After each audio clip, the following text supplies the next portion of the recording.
Hey guys, welcome back to my neck of the woods. My name is Dika, where I share my experience and my knowledge, hoping to lessen your learning curve along the way. So today I'm going to talk about deer facts and things about deer.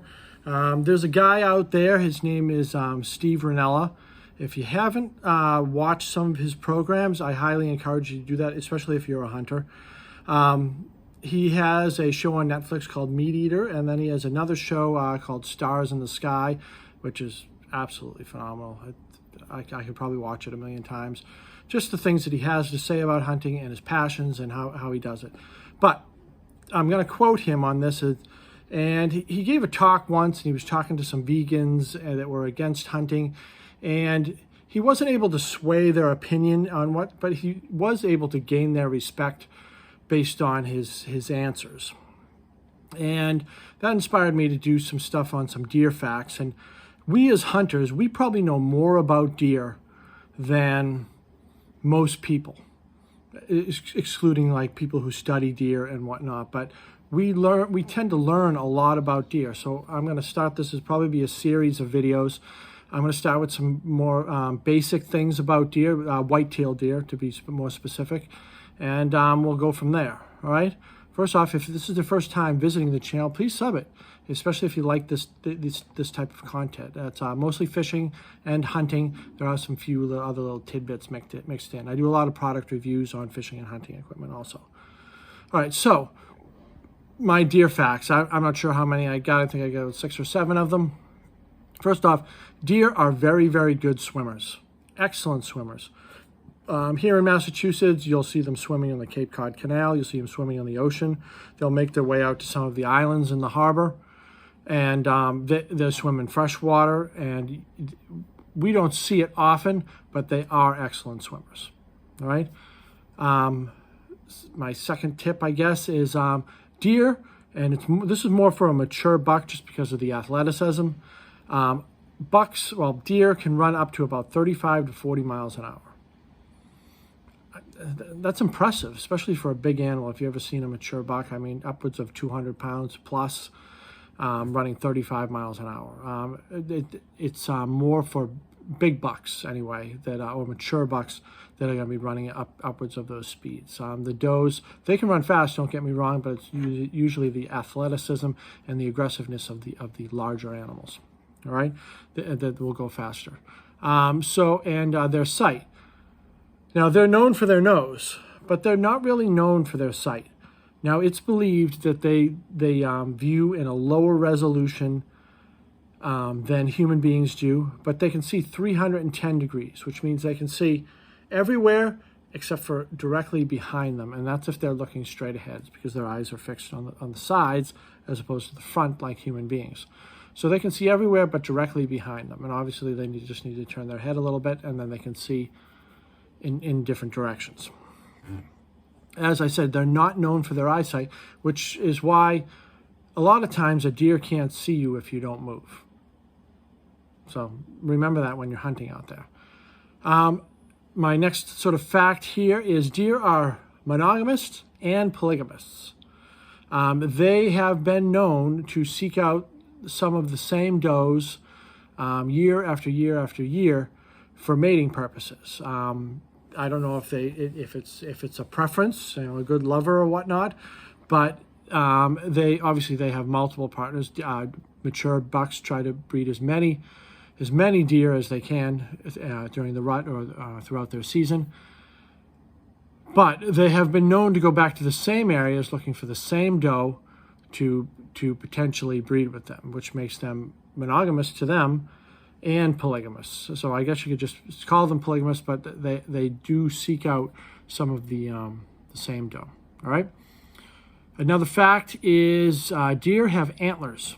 They don't have horns, they have antlers, and the difference is antlers grow every year. They're shed every year. They fall off based on hormones, certain hormones in a buck, testosterone being the main one. When those hormones drop, so do the antlers. The antlers drop off, and then they grow back, as opposed to horns. Antlers also branch out and form points. That's why we have the points on deer and elk and other animals that are out there that have antlers that shed every year. Another little tidbit about antlers. Antler starts off as a tissue and then sort of forms a bone. And as far as I know, and as far as the research that I've done, it is the fastest growing tissue on the planet.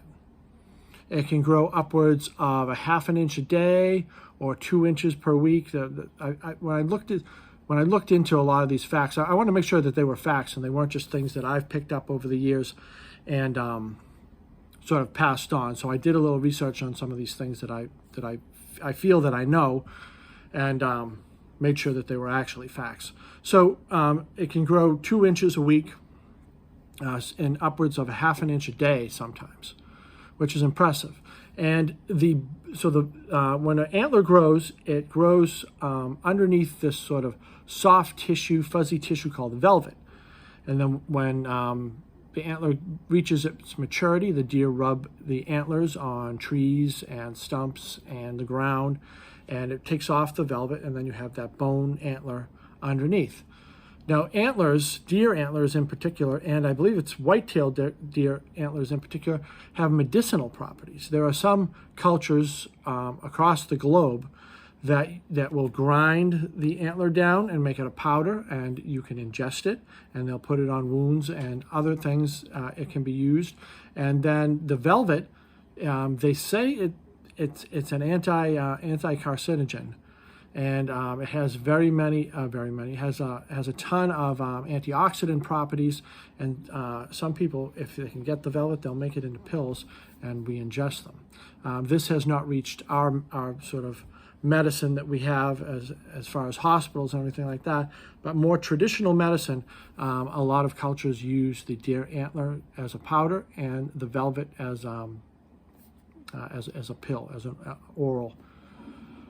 So that's with that. And so another thing is, I always get an itchy nose every time I do a video. They're herbivores. If you don't know what herbivore is, it's something that eats plants. It does not eat animals. Although there have been times, and when I did a little research on this one, there have been times where a deer has been seen rummaging on a carcass of another animal. Maybe it was sick, maybe it was starving.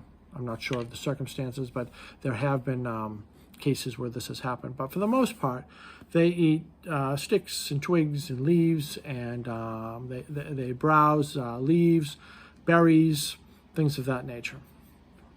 There's my itchy nose again. All right, and lastly, I'm going to finish it with this. Fawns. Fawns, right after birth, they have spots that are designed for camouflage. A lot of times fawns get left.